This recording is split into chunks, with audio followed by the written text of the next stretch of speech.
Hi, everyone. Thanks for joining us. We are reading today from Federico García Lorca's collected poems.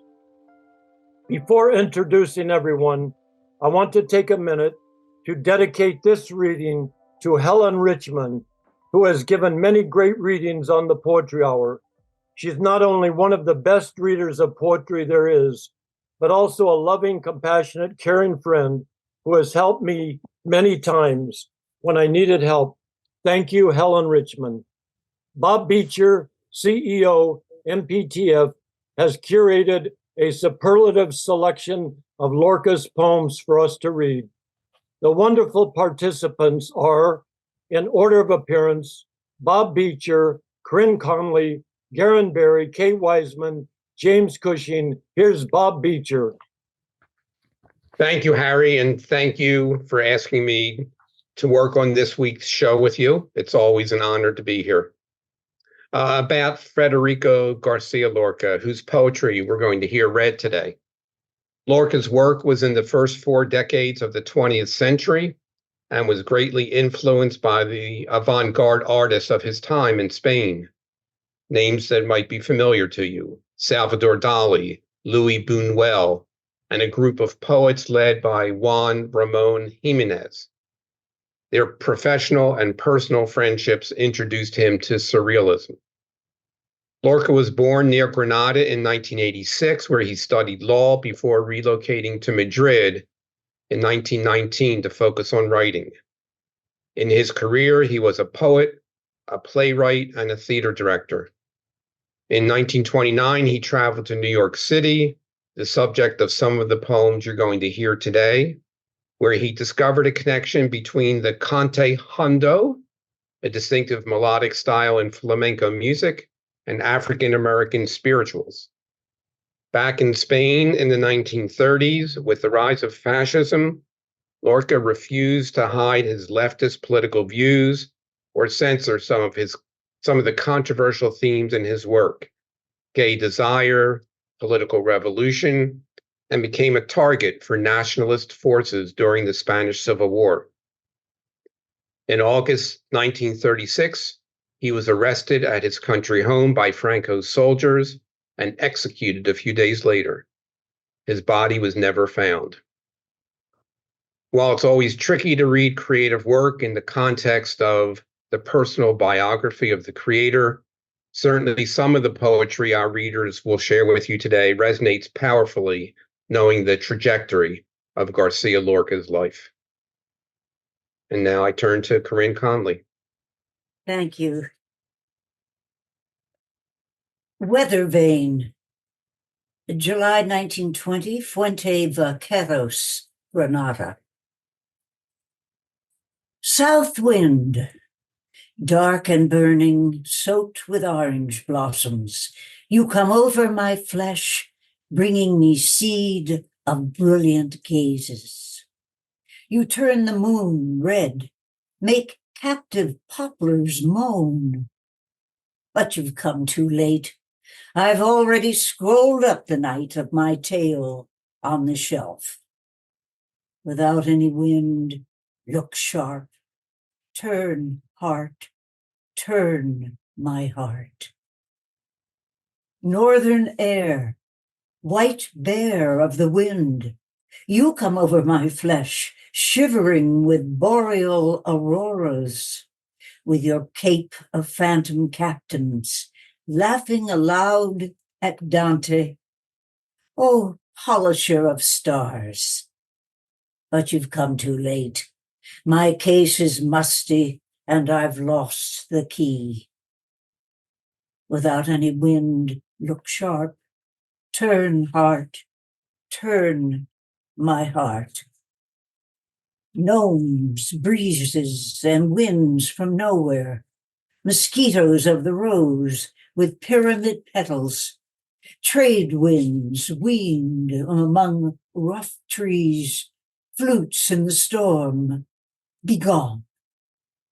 My memory is chained. Captive the bird that sketches the evening in song. Things that go away never return. Everybody knows that. And in the bright crowd of the winds, there's no use complaining. Am I right, poplar, teacher of the breeze? There's no use complaining. Without any wind, look sharp. Turn, heart, turn, my heart. The cry. The arc of a cry travels from hill to hill, from the olive trees a black rainbow over the blue night. Aye. Like the bow of a viola, the cry has set the wind's long strings to vibrating. Aye. And the people of the caves bring out their lamps. Aye.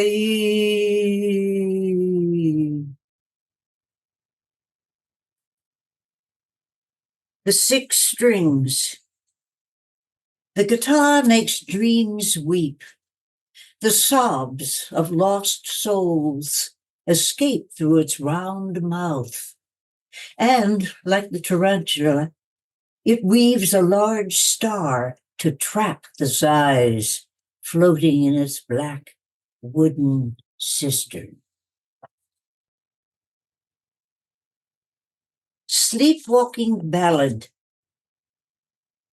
Green, I want you green, green wind, green boughs, ship on the sea and horse on the mountain. With shadow at her waist, she dreams at her railing. Green flesh, green hair, and eyes of cold silver. Green, I want you green. Under the gypsy moon, things are looking at her, and she cannot return their gaze. Green, I want you green. Great stars of frost come with the shadowfish that opens the road for dawn.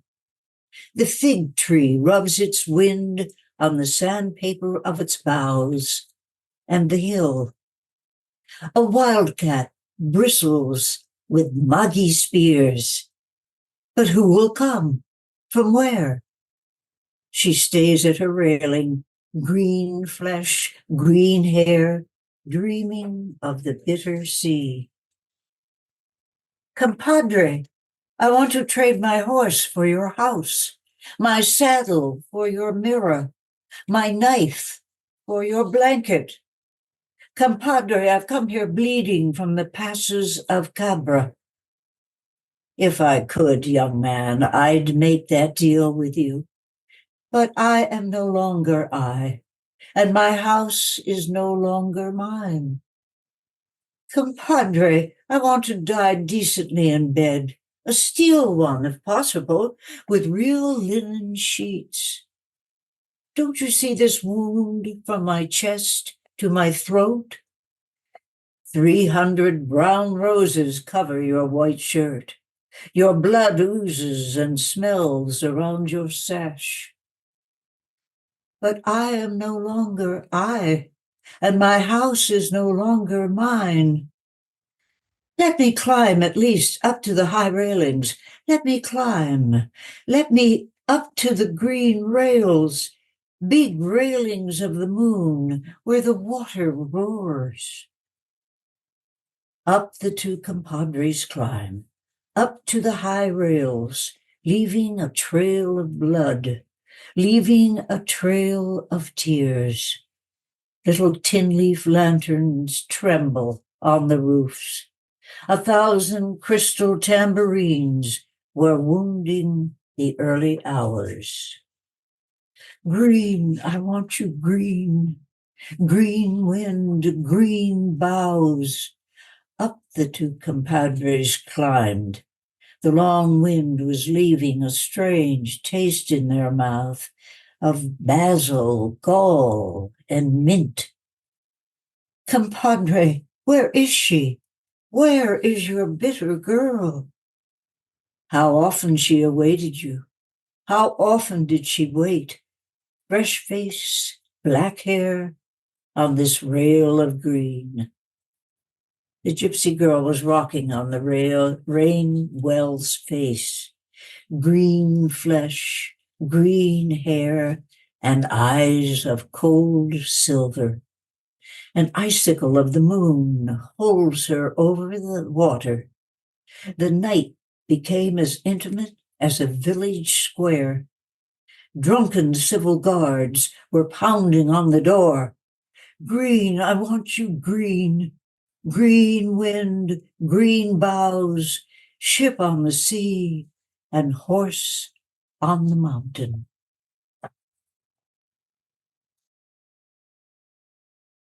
Ode to Salvador Dali.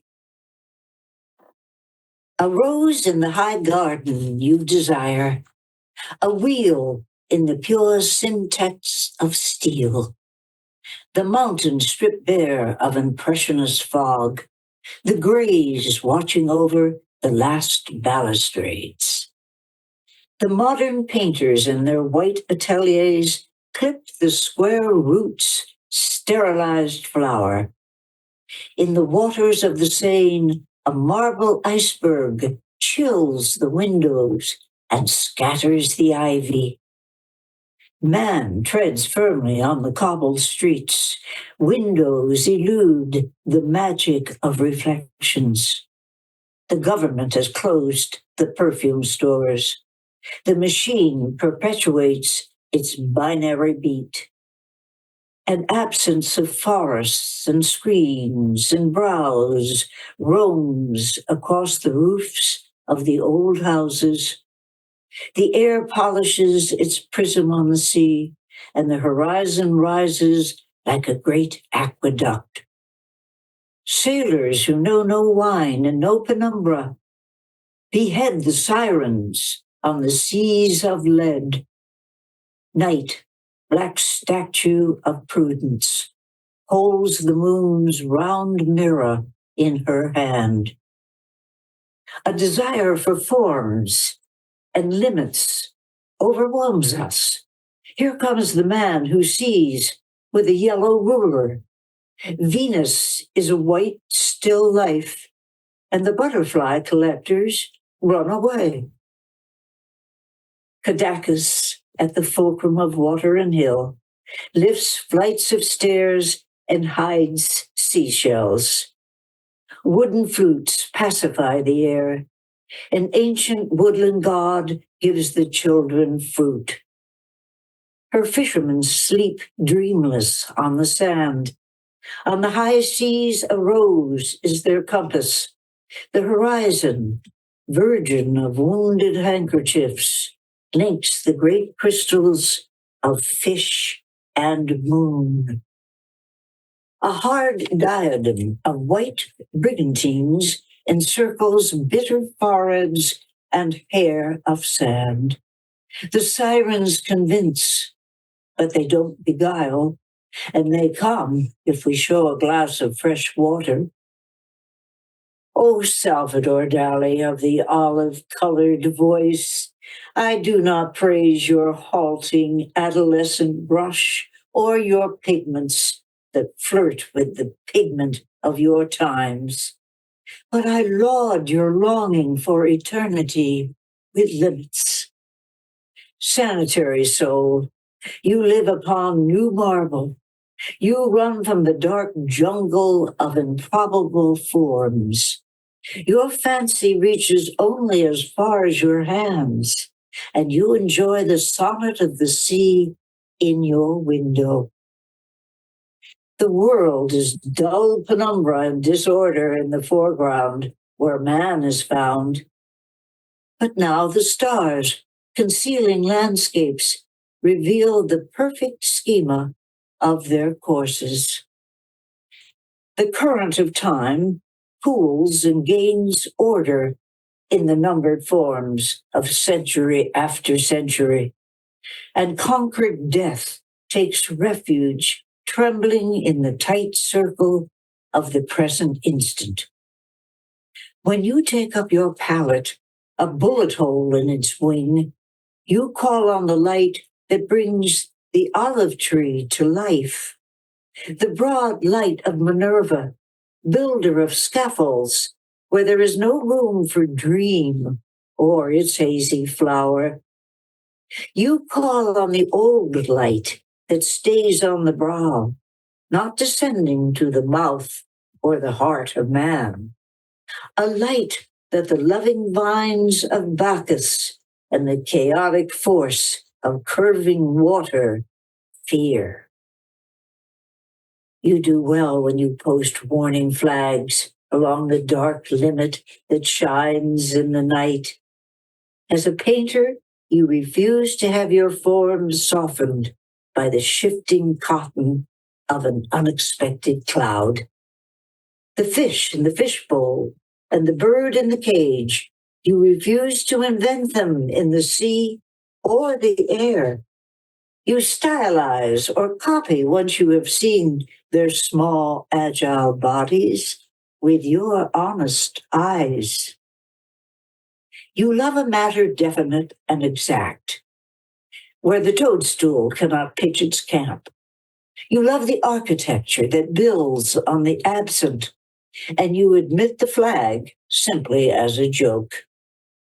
The steel compass tells its short, elastic verse. The sphere denies unknown islands. The straight line tells of its upward struggle, and the learned crystals sing their geometrics. But also the rose of the garden where you live. Always the rose, always are north and south, calm and ingathered like an eyeless statue, not knowing the buried struggle it provokes. Pure rose, which cleanses us of artifice and rough sketches, opening for us the slender wings of the smile, pinned butterfly that ponders its flight, rose of balance with no self-inflicted pains, always the rose. Oh, Salvador Dali of the olive-colored voice, I speak of what your person and your paintings tell me. I do not praise your halting adolescent brush, but I sing the steady aim of your arrows. I sing your fair struggle of Catalan lights, your love of what might be made clear. I sing your astronomical and tender heart and never wounded deck of French cards. I sing your restless longing for the statue, your fear of the feelings that await you in the street. I sing the small sea siren who sings to you, riding her bicycle of corals and conches. But above all, I sing a common thought that joins us in the dark and golden hours. The light that blinds our eyes is not art, rather it is love, friendship, crossed swords. Not the picture you patiently trace, but the breast of Teresa, she of sleepless skin, the tight wound curls of Mathilde, the ungrateful. Our friendship, painted bright as a game board. May fingerprints of blood on gold streak the heart of eternal Catalunya. May stars like falconless fists shine on you, while your painting and your life break into flower. Don't watch the water clock with its membraned wings, or the hard scythe of the allegory. Always in the air, dress and undress your brush before the sea, peopled with sailors and with ships. After a walk. Cut down by the sky, between shapes moving toward the serpent and crystal craving shapes, I'll let my hair grow. With the amputated tree that doesn't sing and the child with the blank face of an egg, with the little animals whose skulls are cracked, and the water dressed in rags, but with dry feet, with all the bone-tired, deaf and dumb things, and a butterfly drowned in the inkwell, bumping into my own face, different each day, cut down by the sky. The title of the second poem translates Dance of Death. The Mask. Look how the mask comes from Africa to New York. They are gone, the pepper trees, the tiny buds of phosphorus, they're gone, the camels with torn flesh, and the valleys of light the swan lifted in its beak. It was the time of parched things, the wheat spear in the eye, the laminated cat, the time of tremendous rusting bridges, and the deathly silence of cork. It was the great gathering of dead animals, pierced by the swords of light, the endless joy of the hippopotamus with cloven feet of ash, and of the gazelle with an immortal in its throat. In the withered, waveless solitude, the dented mask was dancing. Half of the world was sand, the other half mercury and dormant sunlight. The mask. Look at the mask. Sand, crocodile, and fear above New York. Canyons of lime imprisoned an empty sky where the voices of those who die under the guano were heard. A pure and well-peeled sky, identical with itself, with the down and the keen-edged iris of its invisible mountains. It finished off the slender stems of song and was swept away toward channels of sap through the stillness of the last parades, lifting pieces of mirror with its tail. While the Chinaman wept on the roof, not finding the nude of his wife, and the bank director examined the manometer that measures the cruel silence of money. The mask arrived on Wall Street. It isn't a strange place for the dance, these cemetery niches that turn the eyes yellow. Between the Sphinx and the bank vault, there is a taut thread that pierces the heart of all poor children. The primitive impetus dances with the mechanical impetus, unaware in their frenzy of the original light. Because if the wheel forgets its formula, it will sing nude with herds of horses. And if a flame burns the frozen blueprints, the sky will have to flee before the tumult of windows. This isn't a strange place for the dance, I tell you. The mask will dance among columns of blood and numbers, among hurricanes of gold and groans of the unemployed who will howl in the dead of night for your dark time. Oh, savage, shameless North America, stretched out on the frontier of snow. The mask. Look at the mask. Such a wave of mire and fireflies above New York. I was on the terrace wrestling with the moon. Swarms of windows riddled one of the night's thighs. Placid sky cattle drank from my eyes, and the breezes on the long oars struck the ashen store windows on Broadway. The drop of blood looked for light in the star's yoke, so as to seem a dead apple seed. The prairie air, driven by the shepherds, trembled in fear like a mollusk without its shell. But I'm sure there are no dancers among the dead. The dead are engrossed in devouring their own hands. It's the others who dance with the mask and its vihuela. Others, drunk on silver, cold men who sleep where thighs and hard flames intersect, who seek the earthworm in the landscape of fire escapes, who drink a dead girl's tears at the bank, or eat pyramids of dawn on tiny street corners. But don't let the Pope dance. No, don't let the Pope dance, nor the king, nor the millionaires with blue teeth, nor the barren dancers of the cathedrals, nor builders, nor emeralds, nor madmen, nor sodomites.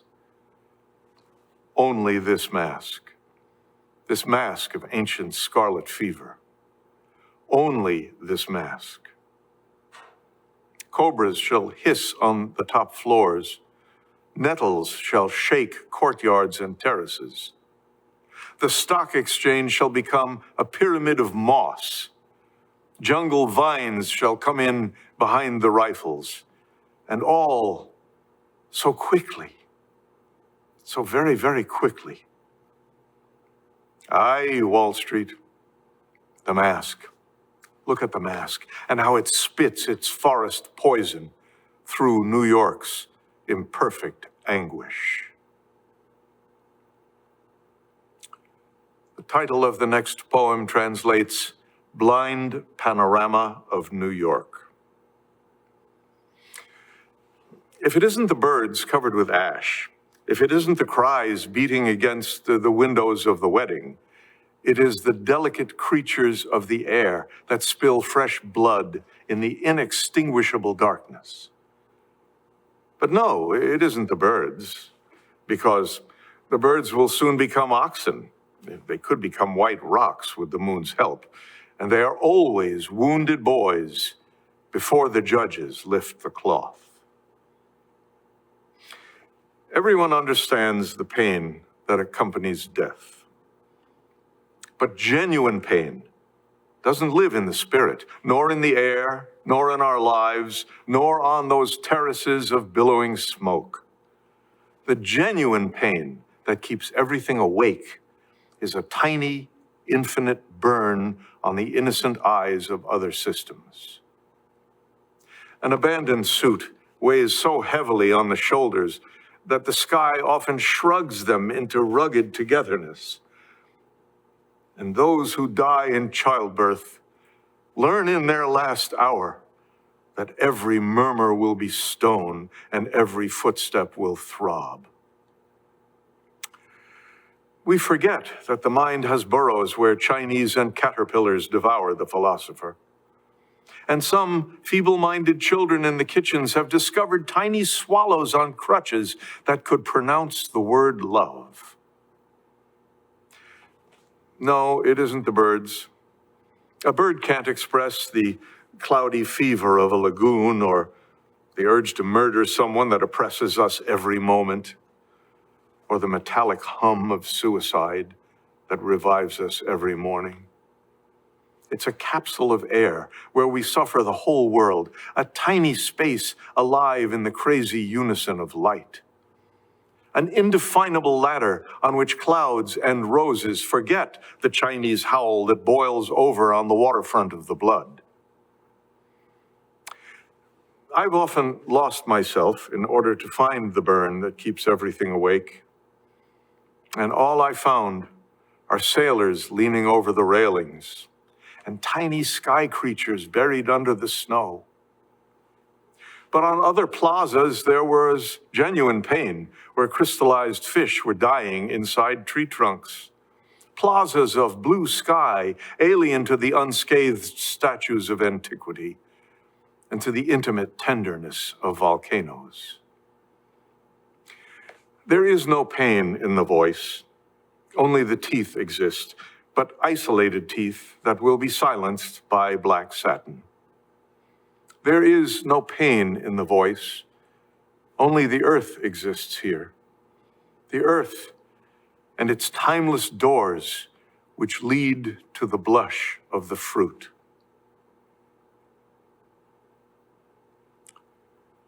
The next title translates, The Poet Prays to the Virgin for Help. I pray to the Divine Mother of God, Heavenly Queen of all living things, that she grant me the pure light of the little animals that have a single letter in their vocabulary. Animals without souls, simple shapes, far from the cat's despicable knowledge, far from the owl's fictitious profundity, far from the horse's sculptural wisdom. Creatures that love without eyes, with a single sense of infinity's waves, and that gather in great piles to be eaten by the birds. Grant me the single dimension that flat little animals have, so that I can tell of things covered with earth beneath the hard innocence of the shoe. There's no one to weep, because he understands the millions of tiny deaths at the marketplace, the Chinese multitude of headless onions, and that great yellow sun of old flattened fish. You, mother, forever to be reared, whale of all the skies. You, mother, forever joking, neighbor of the borrowed parsley. You know that to speak of the world, I must understand its slightest flesh. The translation of the final poem is Ghazal of Dark Death.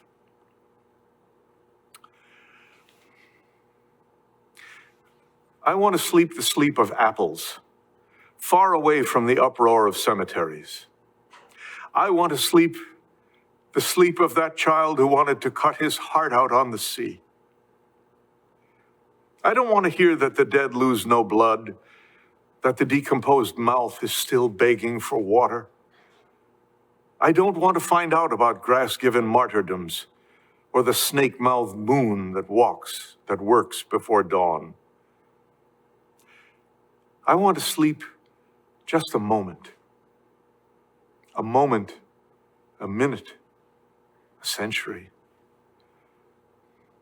But let it be known that I have not died, that there is a stable of gold in my lips, that I am the west wind's little friend, that I am the enormous shadow of my tears.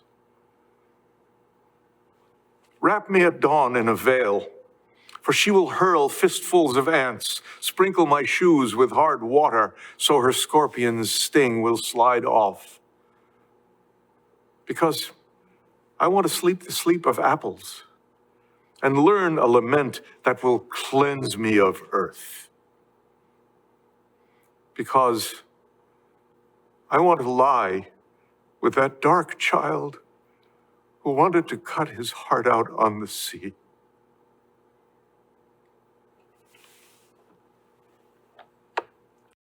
I'm going to read one in Spanish, and then I'll read it in English. This is called Baile. La Carmen está bailando por las calles de Sevilla. Tiene blancos los cabellos y brillantes las pupilas. Niñas, corren las cantinas. En su cabeza se enrosca una serpiente amarilla y va sofiando en el baile con galanes de otros días.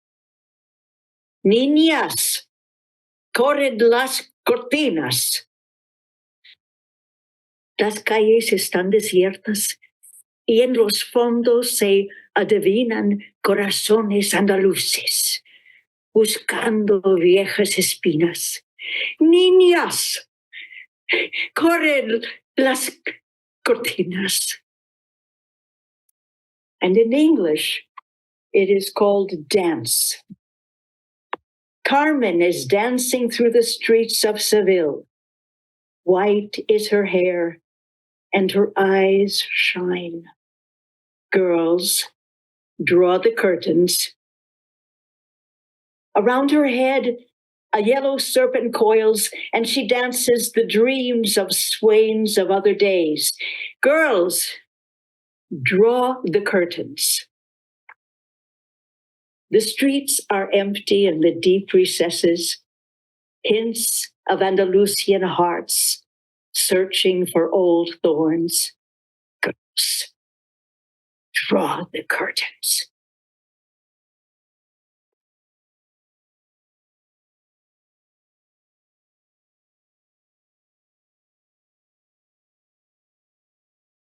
This one is called Casita of the Woman Prone. To see you naked is to remember the earth, the smooth earth, clean of horses, the earth without reeds, pure form, close to the future confine of silver. To see you naked is to understand the desire of rain that looks for the delicate waist, or the fever of the broad-faced sea that cannot find the light of its cheek. Blood will ring through the bedrooms and will come with flaming swords, but you will not know the hiding places of the violet or the heart of the toad. Your womb is a struggle of roots. Your lips are a dawn without contour under the lukewarm roses of the bed. The dead men moan, awaiting their turn. Casita of the impossible hand. I want nothing else. Only a hand. A wounded hand, if possible. I want nothing else. Only a hand. Though I spend 1,000 nights without a bed, it would be a pale lily of lime, a dove tethered fast to my heart. It would be the guard who in the night of my death would block entrance absolutely to the moon. I want nothing else. Only that hand for the daily unctions and my agony's white sheet. I want nothing else, only that hand to carry a wing of my own death. Everything else passes away. Now blush without name, perpetual star. Everything else is something else. Sad wind, while the leaves flee, whirling in flocks. Casita of the dark doves. Through the laurel's branches, I saw 2 dark doves. One was the sun, and the other the moon. Little neighbors, I called, where is my tomb? In my tail, said the sun. In my throat, said the moon. And I, who was walking with the earth at my waist, saw 2 snowy eagles and a naked girl. The one was the other, and the girl was neither. Little eagles, I called, where is my tomb? In my tail, said the sun. In my throat, said the moon. Through the laurel branches, I saw 2 naked doves. The one was the other, and both of them were neither. Nocturne of the drowned youth. Let us go down, silent, to the bank of the ford to look at the youth who drowned there in the water. Let us go down silent, to the shore of the air before this river takes him down to the sea. His soul was weeping, wounded and small under needles of pine and of grasses. Water descended, flung down from the moon, and covered the naked mountain with violets. The wind laid camellias of shadow in the wilted light of his unhappy mouth. Come, blind boys of the mountains and fields. Come, look at the youth who drowned there in the water. Come, dark folks of the peaks and valleys, before this river takes him down to the sea. It takes him down to the white curtained sea, where old water oxen come and go slowly. Oh, how the trees by the river were singing over the sunken green drum of the moon. Boys, let us go. Come, hurry, away. For now this river takes him down to the sea.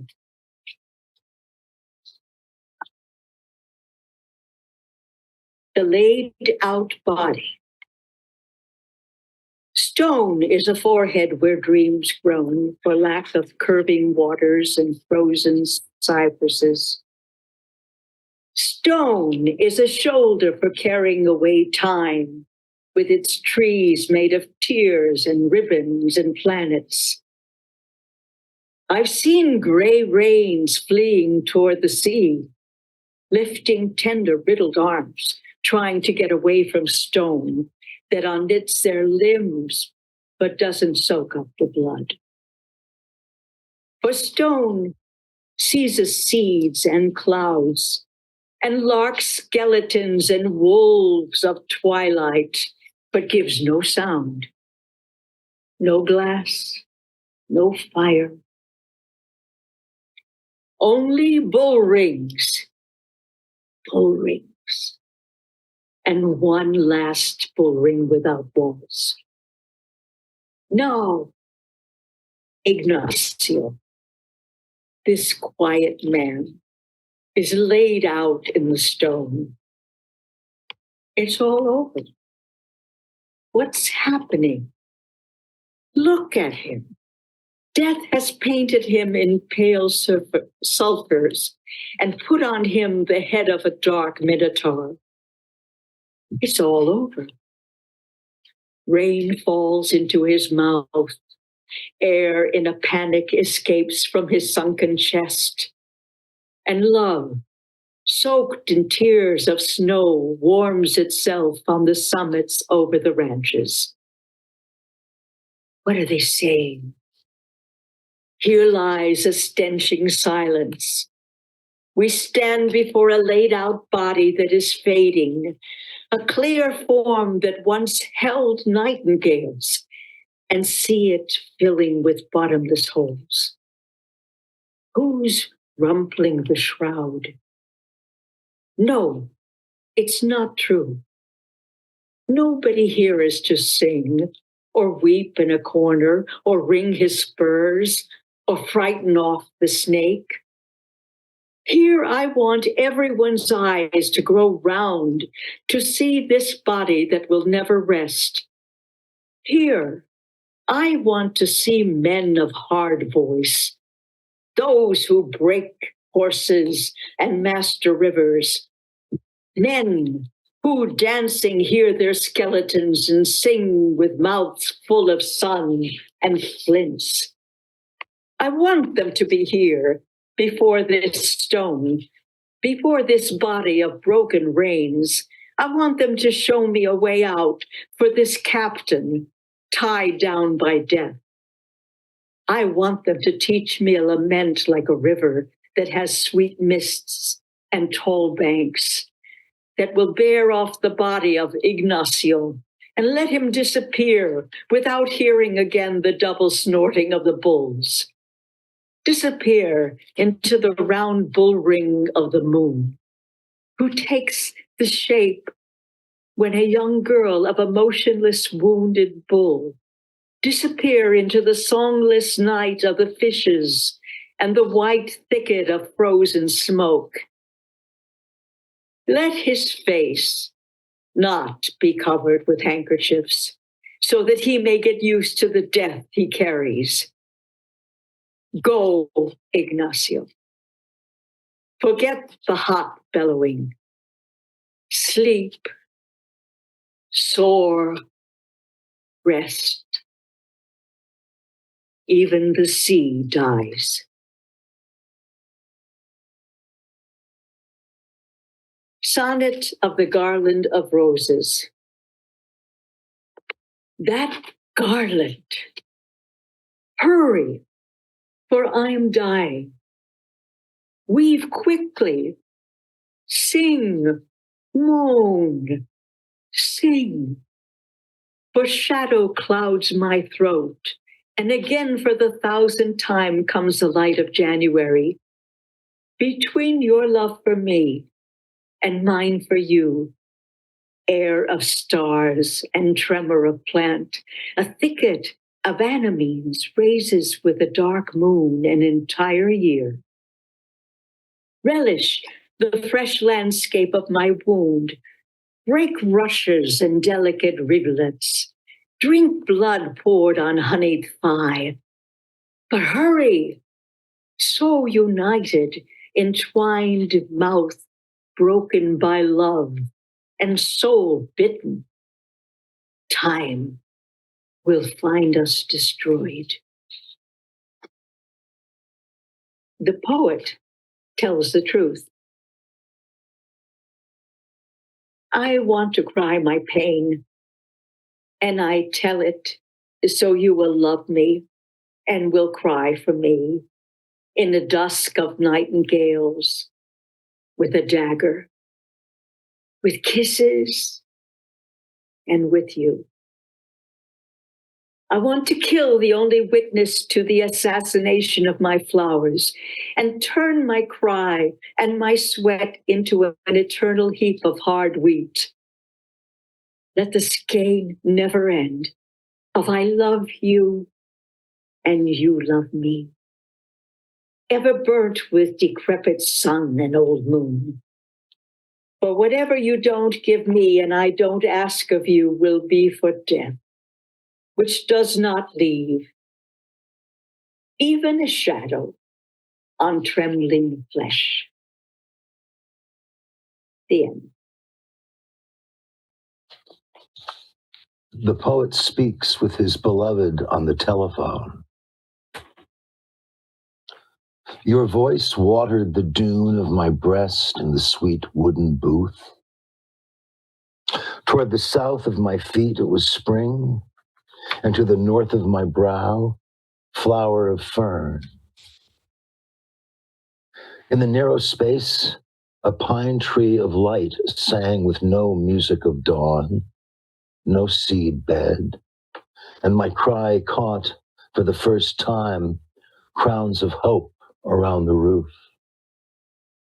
Sweet and distant voice poured out for me. Sweet and distant voice I tasted. Distant and sweet, swooning voice. Distant as a dark, wounded doe. Sweet as a sob in the falling snow. Distant and sweet, lodged within the marrow.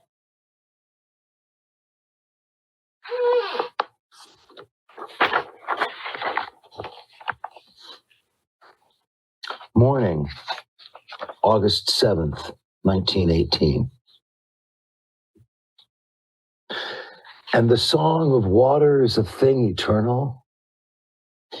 It is the intimate sap that ripens the fields, the blood of poets who loose their souls to wander all the ways of nature. What harmonies it makes as it gushes from the rock. With sweet cadence it gives itself to men. The morning is bright, smoke rises from hearths and lifts the fog in its arms. Listen to the ballads water sings under poplars. They are wingless birds lost in the grass. Trees that sing dry out and fail. Tranquil mountains age into plains, but the song of water is a thing eternal. It is light made song of romantic illusions. It is soft yet firm, full of sky and gentle. It is mist and rose of eternal morning, moon honey that flows from buried stars. What is holy baptism but God become water, anointing our foreheads with blood of his grace? For something was Jesus confirmed in the water. For something the stars repose in its waves. For something Mother Venus was born in its breast. It is love of love we drink when we drink water. It is love that flows gentle and divine. It is the life of the world, the story of its soul. It carries the secrets from human mouths, for all of us kiss it and extinguish our thirst. It is an arc of kisses from mouths now closed, eternally captive. It is sister to the heart. Christ should have told us, confess to the water all of your suffering, all of your shame. Who better, brothers, to hear our sorrows than she who drifts skyward, clothed in white? There is no state so perfect as ours when we drink water. We become more childlike, more good, and our cares pass, decked in rosy garlands, and our eyes wander through regions of gold. O fortune divine, unknown to none, sweet water, who wash the spirits of many, nothing can match your sacred banks if a deep sadness has given us wing.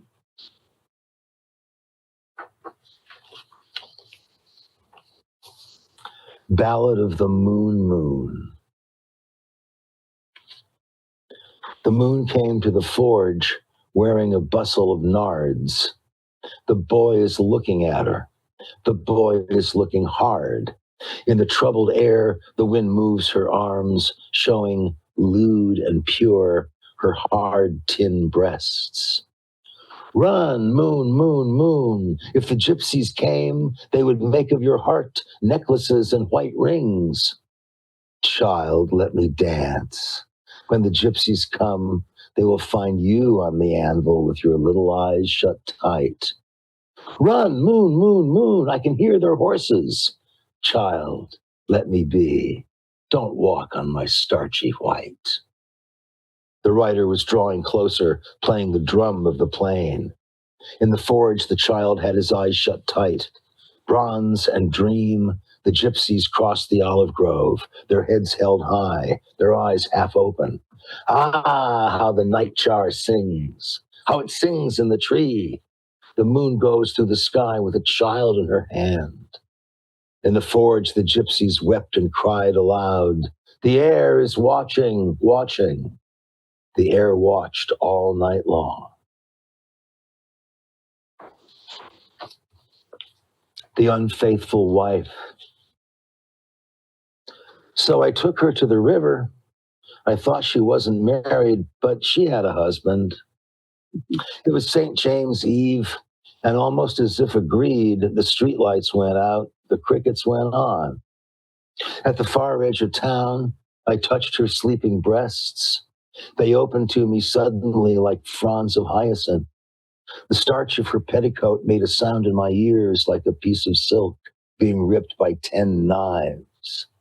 Silver light gone from their leaves, the trees have grown bigger, and a horizon of dogs barks far from the river. Out beyond the brambles, the hawthorns and reeds, beneath her mane of hair, I made a hollow in the sedge. I took off my necktie. She took off her dress. I, my belt and pistol. She, 4 bodices. No silken shell or spikenard is finer than her skin. Nor did moons or mirrors ever glow like this. Her thighs eluded me like startled fish, one half filled with fire, the other half with cold. That night the road I ran was the finest of them all, without a bridle or stirrup or a filly made of pearl. As a man, I won't repeat the things she said to me. The light of understanding has made me more discreet. I took her from the river, soiled with kisses and sand. The sabers of the irises were stabbing at the breeze. I behaved as what I am. As a true-born gypsy, I gave her a sewing basket made of straw, gold, satin. and refused to fall in love because she had a husband, though she said she wasn't married when I took her to the river. I'll close with this lovely one called Waltz in the Branches. One leaf fell, a second and a third. A fish swam on the moon. The water sleeps for only an hour, but the white sea sleeps for 100. There was a dead lady in the branch of the tree. The nun in her habit sang inside the pomegranate. This girl of mine reached the pine cone from the pine, and the pine went along to look for the tiny feather's song. But the wounded nightingale cried throughout the countryside, and I did too, because the first leaf fell, a second and a third, and a head of crystal and a paper fiddle, and the snow could make its way in the world if the snow slept for a month. And the branches wrestled with the world 1 by 1, 2 by 2, and 3 by 3. Oh, the hard ivory of invisible flesh. Oh, the dawn's abyss with no ants. With the swish of the trees, with the sighs of the ladies, with the croaking frogs and the honey's yellow glug, a shadow's torso will arrive, wearing the laurel crown. For the wind, the sky will be as hard as a wall, and all the downed branches will leave as they dance. 1 by 1 around the moon, 2 by 2 around the sun, and 3 by 3 so the ivory can sleep. I want to thank you all. I want to especially thank Bob Beitcher. It's always an honor when he comes on the show for his excellent info.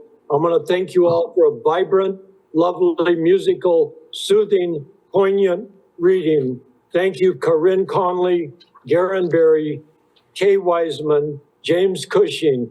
This was really a fabulous reading, and I'm always thankful to collaborate with Bob Beitcher on the show.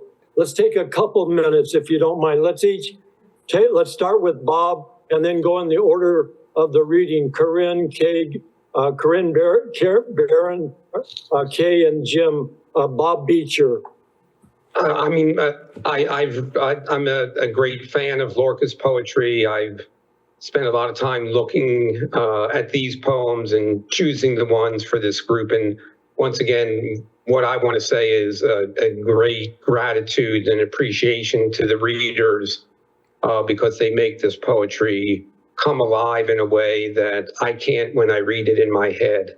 So such beautiful readings. Kay, thank you for that lovely reading in Spanish. That was just wonderful.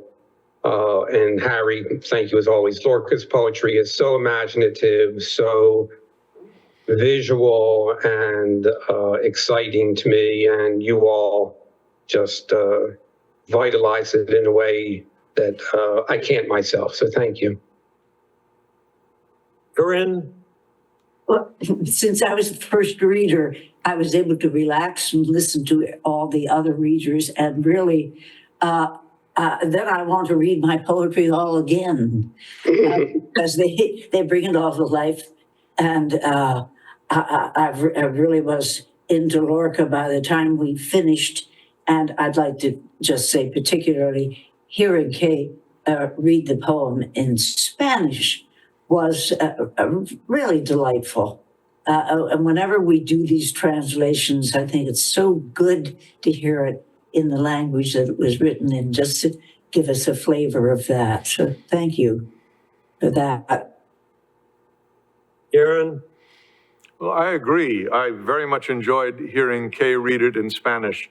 I find that when I looked into these poems, I found several translations where the titles were translated differently by different translators. It's always interesting. I heard a very wise translator once who said, translators are really liars. I mean, you do the best you can, but you're translating from one language to another, and things often change. So I was very happy to hear it in the Spanish. although I didn't understand Spanish, but I was very happy to hear it in its original language. Yeah, the sound. Mhm. Kay, Well, you gave me something very special by letting me read this, and especially in Spanish, because when I was in Spain and I was dancing there and learning from a gypsy lady, flamenco, all the parties they had, they would have Lorca, that somebody would say it. And some of them, they were butchers or they were bakers, and they were not performers, but they said these wonderful words from Lorca with such gusto and such excitement that brought it all back to me. And I thank you so much for letting me do it. Jim, Of the poems that I was given the privilege to read, the one called Morning, August 7th, 1918, which was kind of an ode to water and to the beauties and possibilities and sacredness of water, could not help but connect in my mind to the Odas Elementales of Pablo Neruda, which were written a generation later, and which clearly have something to do with the imagination represented by this. It was a real honor to be able to spend time in public with these beautiful, beautiful poems. Thank you very much, Bob, for choosing them in this order, and thank you, Harry and Kay and Corinne for the beautiful, beautiful reading you did today. I'm honored to be a part of it. the honor is ours, James. Yep. Thank you, James. You always enhance the show. And before we go, I want to, first of all, just thank you all once again. Bob Beitcher, Corinne Conley, Guerin Barry, Kay Weissman, James Cushing. You bring these poems to life and you lift up my life. And it's always exhilarating to have a great show like this was.